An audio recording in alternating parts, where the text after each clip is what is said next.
Capricorn. Hi Capricorn! Welcome to Amihan Tarot. Ito ay general reading. Pwede ka makarelate, pwedeng hindi. So, kunin mo lang ang mga message na para sa'yo. At paalala, ito ay gabay lamang. Nasa sa'yo ang control. At alam mo rin kung paano mo i-apply ito sa iyong sitwasyon. Para sa napadaan sa aking channel, please subscribe, pakihit po ang notification bell para ma-update ka sa iyong susunod na reading. At kung makaka-resonate ka sa reading na ito, Capricorn, please paki-like mo na rin, paki-share, and comment down below na rin. So, Universe, ano ang mga message na paparating kay Capricorn this week, July 20 to July 26, 2026. So, Capricorn, ang iyong overall energy, Three of Wands, expansion. Ang iyong opportunity, the Hermit. Challenge, Knight of Swords.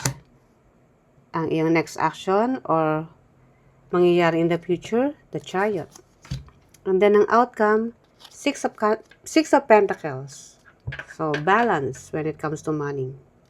Or maybe stability sa isang sitwasyon.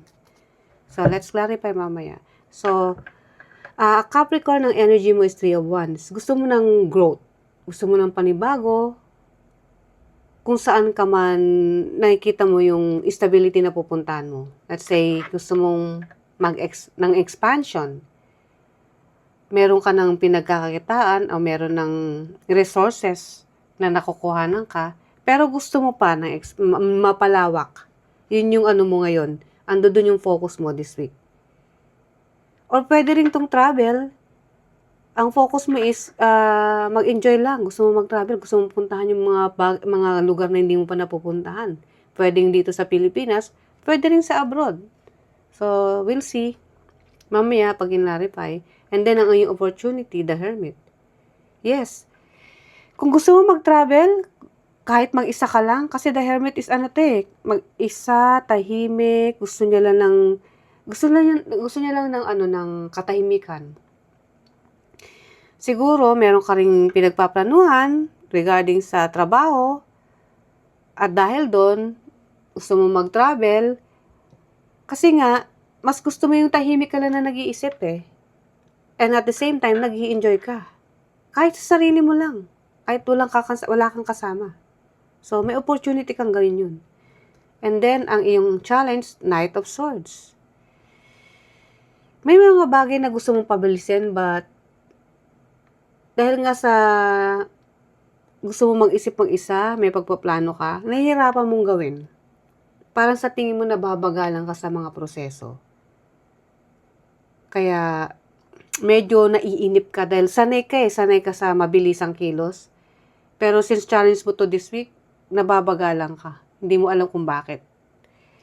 And then, ang iyong next action or mangyayari in the future, the Chariot. Pwede nga travel to. Hindi ko alam kung pag-abroad to ha.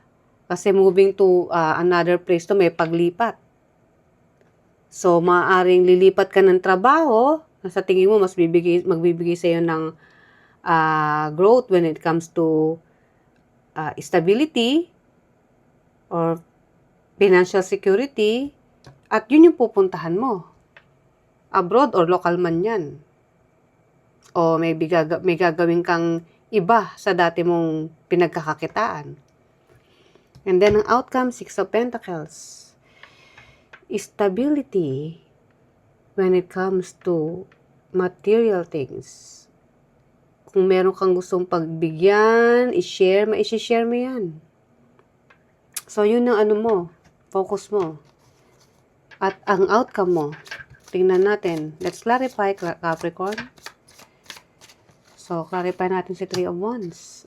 Wow, Eight of Wands. So, itong gusto mong puntahan o i-expand, ituloy mo. Alam mo kung bakit? Dahil magbibigay ito sa'yo ng magandang outcome. Kahit ano pa yan. Nasa ngayon na nag-iisip ka, pero once na tinuloy mo, is parang boom. Tama nga, magkakaroon ka ng growth when it comes to money. mapapalawak mo pa kung ano yung meron ka na.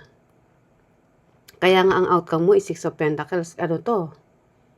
Nakakapag-provide ka. Kayang-kaya mo magbigay kahit na kanino, kung sino man nanghihingi na sa'yo ng tulong, kayang-kaya mong ibigay. Okay, so kung meron kang plano na puntahan, whether ito'y abroad or business na gusto mo mag-expand, yes, mangyayari yun. At mabilis ang pag-asenso pag ginawa mo yan.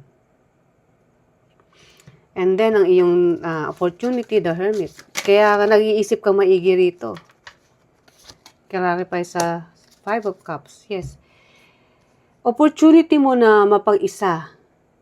Dahil kailangan mong pag-isipan mabuti, which is ito nga. Pero once na ano mo yan, na pagdesisyonan mo, hindi ka manghihinayang.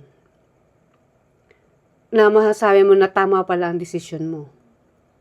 Kasi Five of Cups is regrets, panghihinayang. Since ito yung opportunity mo is kabaligtaran. Kung ano man itong aaksyonan mo, tama. Kasi sabi ko nga, hindi mo siya panghihinayangan. Dahil pag nakita mo yung resulta, is talagang magkakaroon ka ng security sa mga bagay na inaasam-asam mo. 'Di ba? Maganda. And then, now, tingnan natin ang iyong challenge. Kumbaga, babawi ka rito. Kung dati, in the past, may mga nasayang, hindi naman ganun karami. Ngayon, babawi ka. Gusto mong makabawi pa ng mas marami pa. Kaya nga sabi ko sa'yo expansion tong diba? Ang Three of Wands is expansion din yan. So, meron ka ng mga dati pang pinagkakakitaan, pero mas gusto mo pa ng mas stable pa na pang long term, pang matagalan. So, kung dati meron ka na sayang, okay lang yan. Kasi kabaligtaran na mangyayari. Yung outcome is hindi mo talaga panghihinayangan. And then, Knight of Swords, clarify natin yan, the Tower. Okay, so dahil nga sa gusto mo na mabilisan, dahil nababagalan ka, nagkakaroon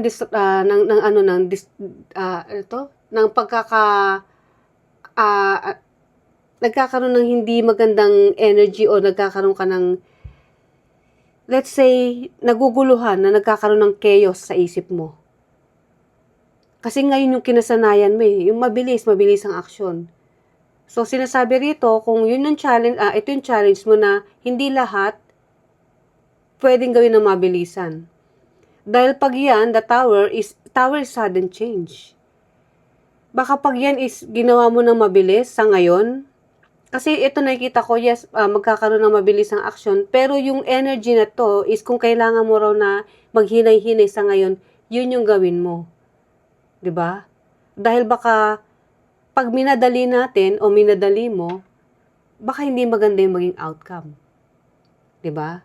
So, kung mabagal sa tingin mo ang sitwasyon ngayon o yung progreso, hayaan mo lang kasi darating ang oras na once na pag inaumpisa mo na, which is yung tamang timing, is mabilis mo makukuha yung outcome, which is yung kapirahan na inaasam mo o material na bagay na inaasam-asam mo.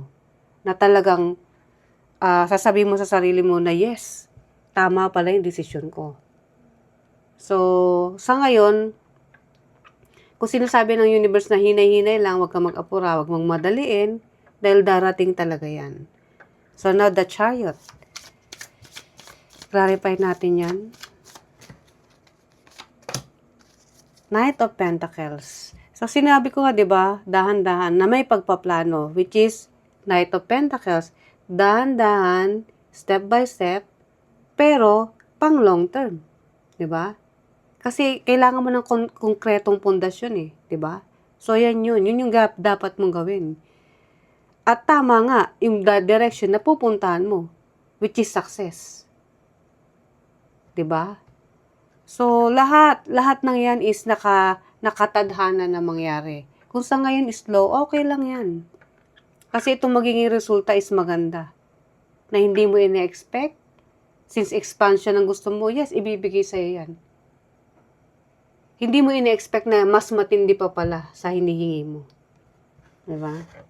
Kaya ito, in the future, yung outcome mo, at yung next action mo, yung outcome mo is stability, financial security. Yan ang pupuntahan mo, Capricorn. Two of Swords. Yes. Two of Swords is, hindi lang lagi itong naguguluhan Pwede rin ang Two of Swords is, nagkakaroon ka ng solusyon after mong magkaroon ng clarity sa isip mo. So, kung sa ngayon, nalalabuan ka o hindi mo nakikita, that's why nababagalan ka, ang outcome rito is, kailangan mo lang mag-isip, mag-isa, para makapag-desisyon ka. At tama yon dahil ito yung outcome. Equal, mag-share ka kung ano yung mga blessings na ibinigay sa'yo ni universe. Pero sabi nga, hindi mo kailangan madaliin. Kasi pag minadali mo yan, magkakaroon ng cause na gugulo sa isip mo. At magkakaroon ng hindi magandang resulta pag pinilit mo. Diba?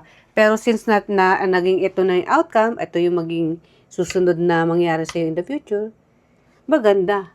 Kasi susunod ka sa agos na ibibigay sa'yo ni universe. Kumbaga, go with the flow kung ano ibibigay sa'yo, diba? So, Capricorn, ang message ni universe para sa'yo. The Temperance, the Fool, and the Emperor. Yes. Temperance is balance. Pagka hinayaan mo lang siya ng hindi sapilitan. So, after ng balance, nag-take ka ng action, which is, eto nga, ang iyong pupuntahan na expansion or growth when it comes to security ng iyong kaperahan. At dahil yan sa pagpaplano, which is the Emperor. So, kailangan mo talaga ng matinding pagpaplano para ma-achieve mo itong inihingi mo na magandang outcome sa ating may kapal, kay universe. So, ibibigay yan. Patience, pagpaplano, at lakas ng loob. Which is yun yung gagawin mo. So, Capricorn, ang message from Oracle card. Monster Cave. Choose love over fear. In every moment, knowing that love is the highest vibration of all. So, sabi nga dito, huwag kang matakot. Hayaan mo lang. Mahalin mo kung ano yung mga bagay na ibinibigay sa'yo ng may kapal. Dahil darating at darating yan. At kung matatakot ka, baka hindi magandang magkaroon ng outcome hindi magiging maganda yung outcome. Kasi gusto mong pilitin. But since ito nga kinlarify na sa'yo, susundin mo yon. Magkakaroon ka ng balance, susundin mo yung step by step na binibigay sa'yo, and then the Fool, which is taking a chance sa new beginning, na may pagpaplano, the Emperor. Dahil alam mo na yun yung makakabuti sa'yo. So Capricorn, ito ang iyong reading. I hope nagustuhan mo. So see you again sa mga susunod pang reading. Bye!